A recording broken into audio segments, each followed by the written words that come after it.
എല്ലാവർക്കും ഏറ്റവും അർത്ഥവത്തായ ക്രിസ്മസ് മംഗളങ്ങൾ ആശംസിക്കുന്നു.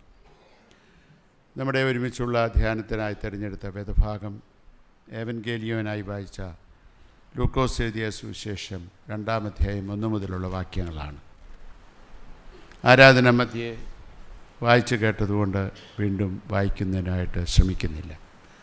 തലകളെ വണക്കി പ്രാർത്ഥിക്കാം.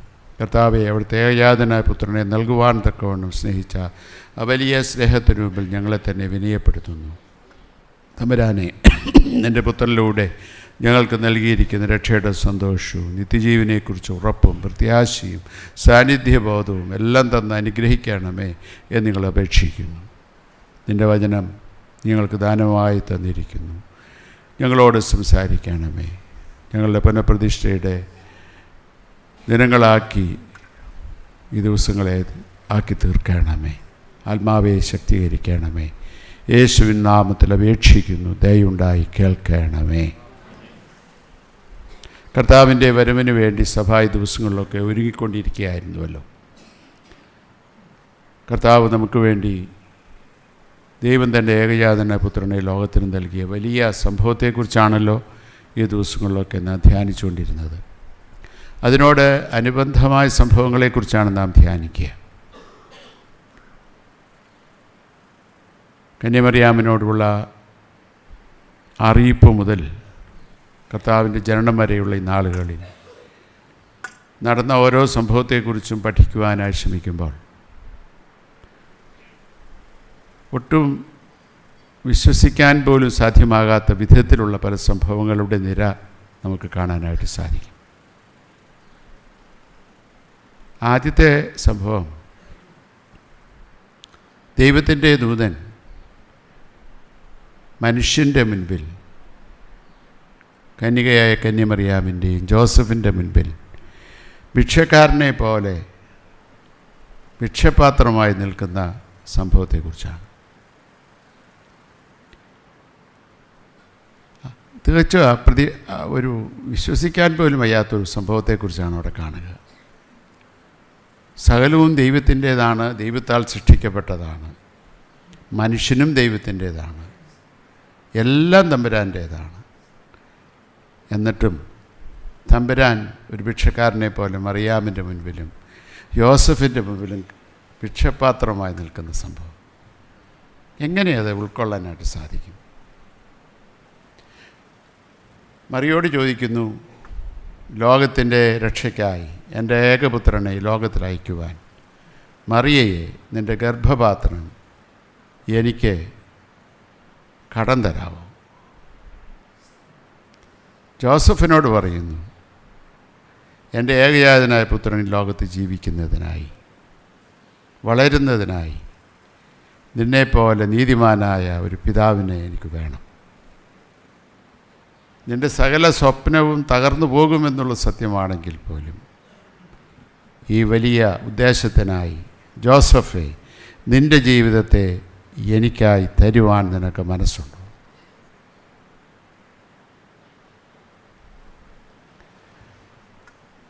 രണ്ടും ദൈവം എത്രമാത്രം മനുഷ്യൻ്റെ വ്യക്തിത്വത്തെ മാനിക്കുന്നു എന്നതിൻ്റെ പ്രതീകമാണ്. മനുഷ്യ സ്വാതന്ത്ര്യത്തെ എത്രമാത്രം മാനിക്കുന്നു എന്നുള്ളതിൻ്റെ ലക്ഷണമാണ്. രണ്ട് സ്ഥലത്തും രണ്ടു പേർക്കും പറയുവാനുള്ള സ്വാതന്ത്ര്യമുണ്ട്. ഒക്കില്ല. ഞങ്ങളുടെ ഭാവി പണയപ്പെടുത്തിക്കൊണ്ട്, ഞങ്ങളുടെ സ്വപ്നം നഷ്ടപ്പെടുത്തിക്കൊണ്ടുള്ള ഒരു കാര്യത്തിന് ഞങ്ങളില്ലെന്നും മറിയയ്ക്കും പറയാം, ജോസഫിനും പറയാം. എന്നാൽ എന്തെല്ലാം ദൈവത്തിൻ്റെ ഇഷ്ടത്തിന് വേണ്ടി എന്തെല്ലാം പണയപ്പെടുത്തണം, വേണ്ട എന്ന് വയ്ക്കണമോ അത് വയ്ക്കുവാൻ തയ്യാറായ രണ്ടുപേരുടെ ചിത്രമാണ് നമുക്ക് ആ ഭാഗങ്ങൾ കാണാനായിട്ട് സാധിക്കുക. തിരുകുടുംബം എന്ന് പറയുന്നത് കൊണ്ടുകൂടെയാണ്. മറിയ പറഞ്ഞു, ഞാൻ സ്വപ്നം കണ്ട കുടുംബജീവിതം തകരും.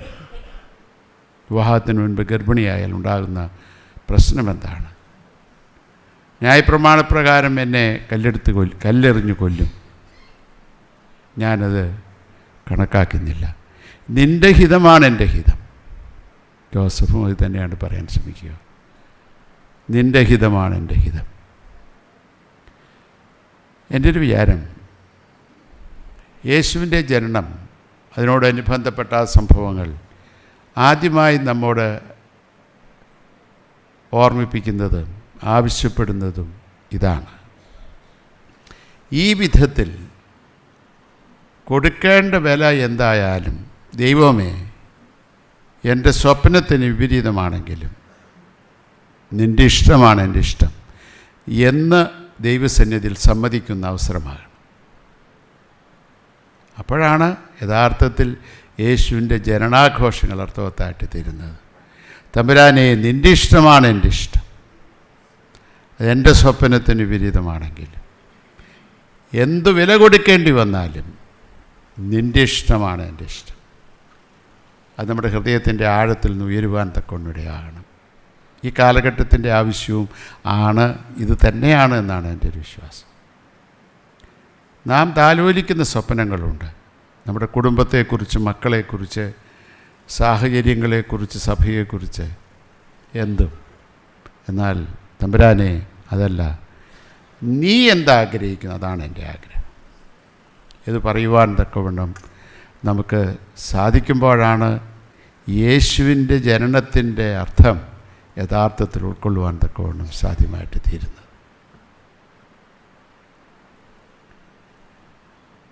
ഇന്ന് വായിച്ച വേദഭാഗത്ത് സെൻസസ് എടുക്കപ്പെടുന്നു. ഓരോരുത്തരും അവരുടെ കുലത്തിനനുസരണമായ വിധത്തിൽ ആ സ്ഥലങ്ങളിൽ പോയി പേർ ചാർത്തണം. അതനുസരിക്കാതിരിക്കാനായിട്ട് നിർത്തിയില്ല, കൈസരുടെ കൽപ്പനയാണ്. അതിനുവേണ്ടിയുള്ള യാത്രയാണ് നാം അവിടെ കാണുക. എന്തുകൊണ്ടാണ് അവർക്ക് താമസിക്കുവാനായിട്ട് സ്ഥലം കിട്ടാതെ പോയത്? അവർ ദരിദ്രരായിരുന്നു എന്നുള്ളത് കൊണ്ടൊന്നുമല്ല, ആകണമെന്നില്ല. കാരണം അന്ന് ആ പട്ടണത്തിൽ എല്ലായിടങ്ങളും നിറഞ്ഞ് കവിഞ്ഞിരിക്കുകയാണ്. കാരണം അന്ന് അറിയപ്പെടുന്ന ലോകത്തിൻ്റെ വിവിധ ഭാഗങ്ങളിൽ നിന്ന് പേർ വഴി ചാർത്തുവാൻ, സെൻസസിന് രജിസ്റ്റർ ചെയ്യാൻ വേണ്ടിയിട്ട് എല്ലാവരും ആ നാട്ടിലെത്തിയിട്ടുണ്ട് എന്നുള്ളത് കൊണ്ടാണ് സ്ഥലയിൽ. എന്നാൽ നമ്മളൊന്നുകൂടെ ആലോചിച്ച് നോക്കി, ഈ സ്ത്രീയും അവൾ പേറുന്ന കുഞ്ഞും ലോകരക്ഷിതാവായിരുന്നു എന്നറിഞ്ഞിരുന്നെങ്കിലോ എന്തായേനെ? അറിഞ്ഞിരുന്നെങ്കിൽ എന്തായേനെ? ഏറ്റവും ഉള്ളറിയൽ സ്ഥാനം കൊടുത്തേനെ അല്ലേ? ഏറ്റവും നല്ല മുറിയിൽ താമസിക്കുന്ന ആളാണെങ്കിൽ പോലും ഒഴിഞ്ഞു കൊടുത്തേനെ. ലോകരക്ഷിതാവ് ഭൂമിയിൽ ഭൂജാതനാകുവാനായി ഒരുക്കപ്പെട്ടിരിക്കുന്നു, ഇതാ മുൻപിൽ വന്നിരിക്കുന്നു. നിരാകരിക്കുകയാണ്. ആ കുഞ്ഞിന് ജനിക്കുവാനായിട്ട് വഴിയമ്പലത്തിൽ സ്ഥലം കിട്ടിയില്ല. എന്നിട്ട് എവിടെ പ്രസവിച്ചതെന്ന് വേദോസ്തനകത്ത് എവിടെയും പറഞ്ഞിട്ടില്ല. എൻ്റെ രൂഹം ആ പശുത്തൊട്ടിയുടെ പുറകിലുള്ള ചാണക്കുഴിയുടെ അപ്പുറത്തല്ലായിരിക്കും. എൻ്റെ രൂഹമാണ്, അത്രയേ ഉള്ളൂ. അതാവാൻ സാധ്യതയും ആണ് എൻ്റെ ഒരു വിശ്വാസം. ഇന്നും യേശു ലോകത്തിൽ ഭൂജാതനായിട്ട് 2000 വർഷം കഴിഞ്ഞു. നമ്മൾ ഒരുപാട് ആഘോഷിക്കുന്നുണ്ടല്ലോ, എന്തെല്ലാം പരിപാടിയാണ് അല്ലേ? നവംബർ അവസാനം തുടങ്ങുന്നതാണ് യേശുവിൻ്റെ ജനനത്തിൻ്റെ ആഘോഷങ്ങൾക്ക് വേണ്ടിയുള്ള ഒരുക്കം അല്ലേ? പലപ്പോഴും ഈ ഒരുക്കങ്ങളുടെ മധ്യേ യേശു മറന്നു പോകുന്നുണ്ടോ? യേശുവിൻ്റെ സ്ഥാനം എന്താണ്? യേശു 1000 പ്രാവശ്യം ബേത്ലഹേമിൽ ജനിച്ചു എന്ന് പറയാൻ ഒരു പ്രയാസമില്ലെന്നേ. അത് പാടാം, എന്തെല്ലാം പരിപാടികൾ ആഘോഷിക്കും. ഇന്ന് ഭയങ്കര ഉത്സവമാണ് എല്ലാ വീട്ടിലും. പാവപ്പെട്ട കോഴിക്കും പാവപ്പെട്ട ആടിനും പശുവിനും അവരുടെ നിലവിളി ഒരു വശത്ത് ഉണ്ടെങ്കിലും ഭയങ്കര ആഘോഷമാണ്. നിങ്ങൾ മനസ്സിൽ വിചാരിക്കുന്നുണ്ട് അധികം നീട്ടല്ലേ, പെട്ടെന്ന് പ്രസംഗം നിർത്തി കുർബാനയും കഴിഞ്ഞ് വീട്ടിൽ ചെന്ന് അപ്പോൾ ഇറച്ചിയൊക്കെ ഒരുക്കി റെഡിയാക്കി വെച്ചിരിക്കുകയാണ്, വേഗം നിർത്തിക്കോണം. ഈ ക്രിസ്മസ് അർത്ഥവത്തായി തീരുന്നത് എപ്പോഴാണ്? 1000 വർഷം 1000 പ്രാവശ്യം യേശു ജനിച്ചു എന്ന് പ്രഘോഷിക്കുന്നതിലൂടെ അല്ലല്ലോ. ആണോ? അല്ല. യേശു നമ്മിൽ ഉരുവായോ എന്നോടാണ് പ്രസക്തമായ ചോദ്യം. യേശു എനിക്കാരാണ്? യേശു എനിക്കാരാണ്? ഈ ചോദ്യത്തിന് മറുപടി പറയാൻ നാം ബാധ്യസ്ഥരാണ്. കഴിഞ്ഞ ഞായറാഴ്ച നമ്മൾ എവൻഗേലിയൻ വായിച്ച വേദഭാഗം യോഹന്നാൻ എഴുതിയ സുവിശേഷം 1-ാം അധ്യായത്തിലാണ്. അതിൻ്റെ പശ്ചാത്തലത്തെക്കുറിച്ചൊന്നും പറയാൻ ഇപ്പോൾ സമയമില്ലാത്തതുകൊണ്ട് ഞാൻ പറയാൻ ശ്രമിക്കുന്നില്ല. പക്ഷെ അവിടെ യോഹന്നാനാൽ ഒരുക്കപ്പെടുന്നൊരു ജനതയുണ്ട്. ദൈവത്തിൻ്റെ പുത്രൻ വരാൻ പോകുന്നു, മെസ്സിയ വരുന്നു. അവർ ചോദിച്ചു, എന്തു ചെയ്യണം? നിങ്ങൾ പാപങ്ങൾ ഏറ്റുപറയണം, സ്നാനപ്പെട്ട് റെഡിയായിട്ടിരുന്നോളാൻ പറഞ്ഞു. റെഡിയായിട്ടിരുന്ന അവരെല്ലാം ഒരുക്കപ്പെട്ടവരാണ്. എന്നാൽ യേശു വന്നപ്പോൾ ഇതേ യോഹന്നാൻ പറഞ്ഞു, this is the lamb of God who take the sins of world, go after him. എത്ര പേര് പോയി? ഒറ്റ കുഞ്ഞു പോലും പോയില്ല. നമ്മൾ വെറുതെ ഒരുക്കം മാത്രമേ ഉള്ളൂ. യേശുവിനെ സ്വീകരിക്കാനുള്ള ഒരുക്കമാണെന്നുള്ളതിന് സംശയമില്ല. പക്ഷെ ഒരുക്കം മാത്രമേ ഉള്ളൂ. ഒരുക്കത്തിൻ്റെ തിരക്കിൽ നാം ആരെയാണ്, ആർക്കു വേണ്ടിയാണോ ഒരുങ്ങിയത്, ആ ദൈവത്തിന്, ആ ദൈവപുത്രന് സ്ഥാനമില്ല, തള്ളപ്പെടും. അതിൻ്റെ അവസാന ഭാഗത്ത് കാണുമ്പോൾ നല്ല രസമായിട്ട് പറയുന്നുണ്ട്. യോഹന്നാൻ പറയുന്നു, I have seen the glory of God in Jesus. യേശുവിൽ ദൈവത്തിൻ്റെ തേജസ് കണ്ടെത്തി. അന്ത്രയോസ് പറയുന്നു, സഹോദര, നാം കാത്തിരുന്ന മെസ്സിഹ ഇതാ, ഞാൻ വാ കാണിച്ചു തരാം. ഇത് നമുക്ക് ഈ യോഹന്നാൻ സെൻറ്റ് ജോൺസിനോടൊപ്പം സെൻറ്റ് ആൻഡ്രൂവിനോടൊപ്പം പറയാനായിട്ട് സാധിക്കും. I have seen the glory of God in Jesus. യേശുവിൽ ദൈവത്തിൻ്റെ തേജസ് കണ്ടെത്തിയവനാണ് ഞാൻ. അതുകൊണ്ടാണ് ഞാൻ യേശുവിൻ്റെ ജനനം ആഘോഷിക്കുന്നത്. അല്ലേ? മുൻപേ വന്നവർ കൊണ്ട് നിറയപ്പെട്ടിരിക്കുന്ന വഴിയമ്പലത്തിൽ യേശുവിന് ജനിക്കുവാൻ സ്ഥലമില്ലാതെ പോയതിൻ്റെ കാരണം അതാണ്. അവർക്ക് ഒരു എക്സ്ക്യൂസ് പറയാം. എന്താണ്? യേശുവാണെന്ന് അറിഞ്ഞില്ലല്ലോ, അതുകൊണ്ടാണ് സ്ഥലം കൊടുക്കാഞ്ഞെന്ന് പറയാം. നമുക്കാർക്കെങ്കിലും അത് പറയാനായിട്ട് അവകാശമുണ്ടോ? ഇല്ല. നമുക്കിത് വളരെ കൃത്യമായിട്ട് അറിയുന്നതാണ്, കൃത്യമായി എന്നും കേട്ടുകൊണ്ടിരിക്കുന്നതാണ്. നമ്മുടെ വഴിയമ്പലത്തിൽ യേശുവിനെ പ്രവേശിക്കാൻ ഉരുവാകുവാൻ ഇടം കൊടുക്കുന്നുണ്ടോ? നമ്മുടെ ജീവിതത്തിൽ യേശു ആരാണ്? യേശു ആരാണ്? വലിയൊരു ചോദ്യമാണ്. ഈ ചോദ്യത്തിന് മറുപടി പറയാൻ നമുക്കിഷ്ടമില്ല. നമ്മളാ ചോദ്യം പലപ്പോഴും അഭിമുഖീകരിച്ചിട്ടുമില്ല. അതാ പ്രശ്നം. യേശു എനിക്കാരാണ്? ഞാൻ ഈ ചെങ്ങന്നൂർ ഭദ്രാസന ചുമതലയേറ്റതിന് ശേഷം ഞാൻ 16 സ്ഥലത്തായിട്ട് ഞങ്ങളുടെ ഭദ്രാസനത്തിലുള്ള യുവജനങ്ങളെയൊക്കെ കണ്ടു. എല്ലാവരും വിളിപ്പിച്ചു. 16 സ്ഥലത്തായിട്ട്. അവിടെ 83 ഇടവകളുണ്ട്.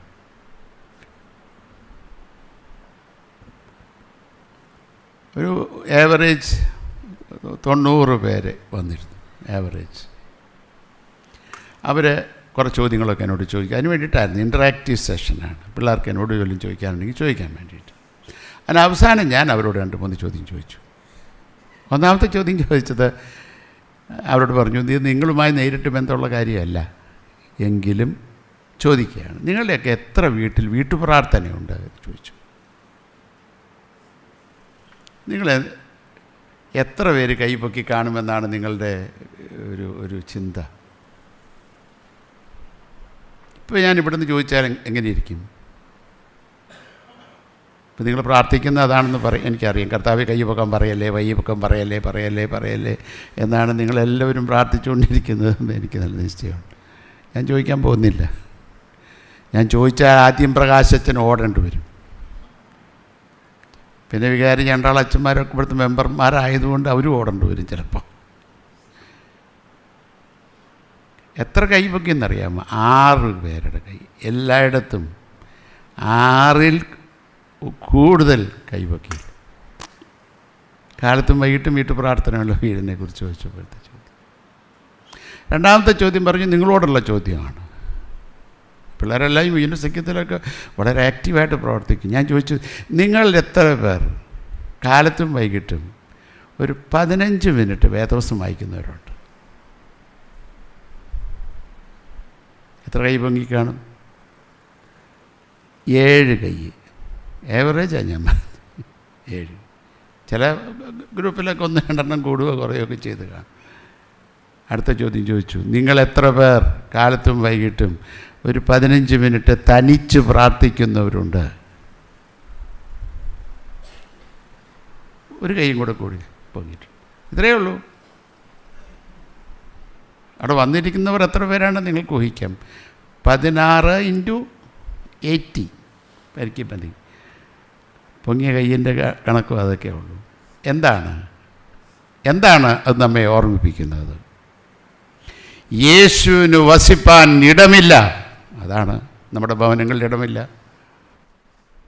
ഈ കുഞ്ഞുങ്ങളെ മാമോദിസ കഴിഞ്ഞ് കൈ തരുമ്പോൾ നിങ്ങളോട് പറഞ്ഞത് ഓർക്കുന്നുണ്ടോ?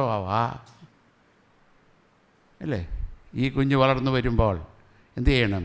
സ്വയമായി സാത്താനെ ഉപേക്ഷിക്കുന്നു, മെസ്സിഹായി കൈക്കൊള്ളുന്നുവെന്ന് പരസ്യമായി ഏറ്റുപറയത്തക്ക വിധത്തിൽ ഈ പൈതലിനെ അഭ്യസിപ്പിക്കേണ്ട ചുമതല അപ്പനും അമ്മയും തലതൊട്ടവരോട് ഏൽപ്പിച്ചതാണ്. എൻ്റെ ഒരു വിനയത്തോട് ചോദിച്ചിട്ട്, ഒറ്റ പ്രാവശ്യമെങ്കിലും ഈ കുഞ്ഞ്, എൻ്റെ കുഞ്ഞ്, യേശുവിനെ കർത്താവും രക്ഷിതാവുമായി സ്വീകരിച്ചിട്ടുണ്ടെന്ന് ഉറപ്പ് വരുത്തുവാൻ എത്ര അപ്പനും അമ്മയും ശ്രമിച്ചിട്ടുണ്ട്. നമ്മൾ കുട്ടികളെ കുറ്റം പറയും, അല്ലേ? കുട്ടികളെ കുറ്റം പറയും. അപ്പോൾ നിങ്ങൾ പറയും, ഇതൊക്കെയല്ലേ അച്ഛന്മാരുടെ പണി, ഇതൊക്കെ സൺഡേ സ്കൂൾ ടീച്ചറുടെ പണിയാണ്. അല്ല, സഭ ഏൽപ്പിച്ച് നിങ്ങളെയാണ്. യേശുവിനെ ജനിക്കുവാനുള്ള നല്ല നിലമൊരുക്കുവാൻ, അതാണ് ഭവനം. അവിടെ വസിക്കാൻ സ്ഥലമുണ്ടോ? നമ്മളൊക്കെ വളരെ സംതൃപ്തരായിട്ട് ഇരിക്കുകയാണ്. പള്ളി നിറച്ച ആളുണ്ട്, വേറെന്താ വേണം? ഈ തിരുവല്ലായിൽ പോലും സാത്താൻ വർഷിപ്പുണ്ടെന്ന് നിങ്ങൾക്കറിയാവോ? അതിൽ സംബന്ധിക്കുന്നതും നമ്മുടെ മക്കൾ തന്നെയാണെന്നുള്ളത് അറിയാവോ? ഞാൻ അടുത്ത കാലത്താണ് തിരുവല്ലായിൽ സാത്താൻ വർഷിപ്പുണ്ടെന്ന് മനസ്സിലാക്കിയത്. അതിൽ പോകുന്നതും നമ്മുടെ കുട്ടി. പള്ളിയിലും വരുമായിരിക്കും. എവിടെയാണ് പ്രശ്നം? പ്രശ്നം ഇത് തന്നെയാണ്. ദൈവം വിശ്വസിച്ച് നമ്മെ ഏൽപ്പിച്ച കുട്ടികളെ യേശുവുള്ള കുട്ടിയായി വളർത്താൻ നാം പരാജയപ്പെട്ടു പോയി എന്നുള്ളതാണ്. കഴിഞ്ഞ ദിവസം ഒരു കത്തോലിക്ക സഭയിലെ ഒരു പിതാവിനോട് പറഞ്ഞു, ഞങ്ങൾ 2 സൺഡേ സ്കൂൾ കുട്ടികളെ അവന്മാർ അടിച്ചു കൊണ്ടുപോയി. പറഞ്ഞെന്താ നിങ്ങൾക്ക് മനസ്സിലായി കാണും, അല്ലേ? എന്താണ് പറയാൻ ഉദ്ദേശിച്ചതെന്ന് നിങ്ങൾക്ക് മനസ്സിലായിട്ടുണ്ട്. ഞാൻ പിതാവിനോട് ശാന്തമായി ചോദിച്ചു, പിതാവേ, ആരെയാണ് കുറ്റം പറയുന്നത്? ചിരിച്ചു കാണിച്ചവനെയാണോ? ചിരിച്ചു കാണിച്ചപ്പോൾ ജനിച്ചു വളർന്ന ഭവനവും ജനിച്ചു വളർന്ന സഭയും ജീവൻ നമുക്ക് വേണ്ടി പരമയാഗമായി തന്നെ സമർപ്പിച്ച തമ്പുരാനെയും മറന്നുപോയിട്ടുണ്ടെങ്കിൽ ആരാണ് ഉത്തരവാദി? ആരെ കുറ്റം പറയും? ഞാൻ പറയും, ഞാനാണ് ഉത്തരവാദി. ഞാൻ ഈ സഭയിലൊരു മെത്രാൻ എന്ന നിലയിൽ ഞാനാണ് ഉത്തരവാദി. നിങ്ങളാണ് ഉത്തരവാദി. ദൈവം വിശ്വസിച്ച് നമ്മെ ഏൽപ്പിച്ച പൈതങ്ങളിൽ യേശു വളരുവാൻ തക്കവണ്ണമുള്ള സാഹചര്യത്തെ ഒരുക്കുവാൻ നാം പരാജയപ്പെട്ടു പോയിട്ടുണ്ടെങ്കിൽ നമുക്ക് യേശുവിൻ്റെ ജനനത്തെ ആഘോഷിക്കാൻ എന്താണ് അവകാശം? എന്താണ് അവകാശം? ഒരവകാശമില്ല. വെറുതെ കളിപ്പിക്കുക എന്ന് മാത്രം. തമ്പുരാനെ കളിപ്പിക്കുക എന്നല്ല, അത് വേറെ വല്ലതും ഉണ്ടോ? ഒറ്റ പ്രാവശ്യമെങ്കിലും സൺഡേ സ്കൂൾ അധ്യാപകർ ഇത് ചോദിച്ചിട്ടുണ്ടോ? 10 കൊല്ലം നിങ്ങളുടെ കയ്യിലൂടെ കുട്ടിയെ കടന്നു പോവുകയാണ്. ഈ ഏൽപ്പിച്ച കുഞ്ഞ് 10 വർഷം കഴിഞ്ഞ് പോകുമ്പോഴത്തേക്ക് യേശുവാണ് എൻ്റെ കർത്താവ്, യേശുവാണ് എൻ്റെ രക്ഷിതാവാണ്, യേശുവാണ് എൻ്റെ എല്ലാം, എല്ലാത്തിനേക്കാളപ്പുറം ഞാൻ ഈ തമ്പുരാനെ സ്നേഹിക്കുന്നുവെന്ന് പറയുവാൻ, അത് ജീവിതത്തിൻ്റെ ശൈലിയായി തീരുവാൻ ഇടയായി തീർന്നില്ല എങ്കിൽ സൺഡേ സ്കൂൾ അധ്യാപകരെ, മാതാപിതാക്കളെ തമ്പുരാൻ്റെ മുമ്പിൽ കണക്ക് പറയേണ്ട ഗതികേടുണ്ടാവുമെന്ന് ഓർത്തോണം. ശാപവാക്കല്ല, നിങ്ങളെ ഓർമ്മിപ്പിക്കുകയാണ്. ഇന്ന് സഭ അഭിമുഖീകരിക്കുന്ന രണ്ട് വലിയ പ്രശ്നമുണ്ട്. ഒന്ന്, ഡൈവോഴ്സ് റേറ്റ് വർദ്ധിക്കുകയാണ്. Inter religious marriages are increasing like anything. ഗ്രാമങ്ങളിൽ ഉൾപ്പെടെ അങ്ങനെയാണ്. ഇതിൻ്റെ ആരാണ് ഉത്തരവാദി? യേശുവിനെ കൊടുക്കേണ്ട സമയത്ത് കൊടുക്കുവാൻ നാം പരാജയപ്പെട്ടു പോയി. യേശുവുള്ള കുട്ടിയെ വളർത്തുന്നതിന് പകരം നല്ല കുട്ടികളെ വളർത്താൻ നാം ശ്രമിച്ചു എന്നുള്ളത് കൊണ്ടാണ്. യേശു കർത്താവിൻ്റെ ജനനത്തെ ആഘോഷിക്കുമ്പോൾ യേശുവിന് ജനിക്കുവാനുള്ള ഇടം ഒരുക്കുവാൻ നാം ബാധ്യസ്ഥരാണ്. യേശുവാണെന്നറിഞ്ഞിരുന്നുവെങ്കിൽ അവർ വഴിയമ്പലക്കാരൻ അയാളുടെ മുറിയെങ്കിലും ഒഴിച്ചു കൊടുത്തേനെ. നമുക്ക് കൈയഴിയാൻ പറ്റുമോ? അയാൾക്ക് കൈയഴിക്കാൻ പറ്റും. ഞാൻ അറിഞ്ഞില്ലായിരുന്നില്ല, അതുകൊണ്ടാണ് എനിക്ക് ഈ വഴിയമ്പലത്തെ സ്ഥലമില്ല എന്ന് പറഞ്ഞ് ഓടിച്ചു. ഒരു കുഞ്ഞിനെ പോലും കിടക്കാൻ സ്ഥലമില്ലായിരുന്നു. നമുക്ക് കൈയൊഴിയാൻ പറ്റുമോ? പറ്റില്ല. ഇത് നമ്മുടെ പുനഃപ്രതിഷ്ഠയുടെ ദിവസമാകട്ടെ. 1000 പ്രാവശ്യം യേശുവേ നീ ജനിച്ചു എന്ന് ഞങ്ങൾ ലോകത്തോട് പ്രസ്താവിച്ചിട്ട് എന്തു ഗുണം? അവൻ എൻ്റെ ഹൃദയത്തിലും എൻ്റെ ജീവിതത്തിലും എൻ്റെ ഭവനത്തിലും ഉരുവാകാത്തിടത്തോളം കാലം ആഘോഷത്തിന് അർത്ഥമുണ്ടോ? അർത്ഥവത്തായ യേശുവിൻ്റെ ജനനത്തെ നമുക്ക് ആഘോഷിക്കണം. അത് യേശു എന്നിൽ ഉരുവാകുന്നു എന്നുള്ള ഉറപ്പോടുകൂടിയാകണം. അപ്പോഴാണ് യേശു ഈ ലോകത്തിൽ ഭൂജാതനായ ആ വലിയ സംഭവം അർത്ഥവത്തായ സംഭവമായിട്ട് തീരുന്നത്. അതിനിടയാകട്ടെ. അപ്പോൾ നമുക്ക് അർത്ഥവത്തായ യേശുവിൻ്റെ ജനനത്തെ ആഘോഷിക്കാൻ നോക്കും. ആ മെസ്സേജ്, ഏത് മെസ്സേജ്? അത്യുന്നതങ്ങൾ ദൈവത്തിൻ്റെ മഹത്വം, ഭൂമിയിൽ ദൈവപ്രസാദമുള്ള മനുഷ്യർക്ക് സമാധാനമെന്ന് മാലാഖമാർ പാടിയ വലിയ മെസ്സേജ്. ആ സമാധാനത്തിൻ്റെ ദൂതരായി തീരുവാൻ നമുക്കിടയാവും. അതിന് ദൈവം തമ്പുരാൻ തൻ്റെ പരിശുദ്ധാത്മാവ് മൂലം നമ്മേവരെയും ഇടയാകട്ടെ എന്ന് പ്രാർത്ഥിച്ചും ആശംസിച്ചും ഞാൻ എൻ്റെ വാക്കുകളെ ഉപസംഹരിക്കുന്നു. പ്രാർത്ഥനയ്ക്കായി തലകളെ വണക്കാം.